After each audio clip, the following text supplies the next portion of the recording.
Good morning, I'm Dr. Coombs, and we're here today with Betsy for a colposcopy. Betsy is here because she had her regular pap smear done at her annual exam, and it came back a little bit abnormal.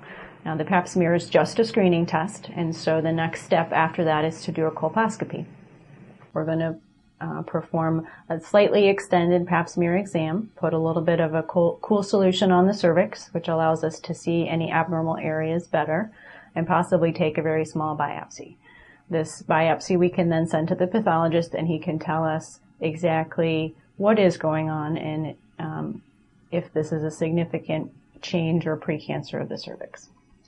In most cases, the abnormal pap smears return as a mild precancer of the cervix, which will fix itself, and we don't need to do anything else. But the reason to do the colposcopy is to find those few cases where we do need to do further treatment to prevent it becoming a cancer. Do you have any questions today? Is this going to hurt? The most you should feel is a little bit of cool with the solution and maybe a tiny pinch with the biopsy. Okay. Sometimes a tiny cramp, but not much more than that. Okay. Other concerns? Well, after the procedure, we may put a little bit of this brown solution on, which helps to stop any bleeding that might happen, which is usually very minimal, but you may have a brown or blackish discharge for a day or two. We do suggest that you avoid intercourse and anything else vaginally, including tampons, until that discharge is done. okay. Okay? Yes. All right. I will have you scoot on down a little bit. I'm going to raise the table up. This is our colposcope, which is basically a low-power microscope that allows us to take a better look at the cervix.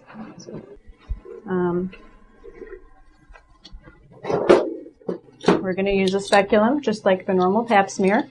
And just as for your annual exam, you're going to feel cold and pressure while we place the speculum. And we're going to take some dilute vinegar, which, although it sounds funny, is what people douche with. And so it really is not that uncommon to place vaginally. And it helps us see any abnormal cells better.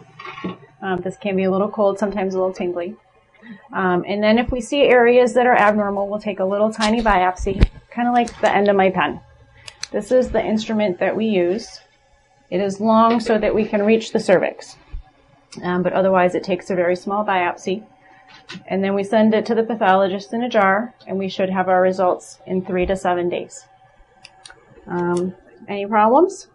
No. And typically it is a very short procedure, but very important for preventing cancer. And that really is all the colposcopy is, and it really doesn't take very long. It's not very painful, maybe a quick pinch when there's a biopsy done, and we have the results within 3 to 7 days.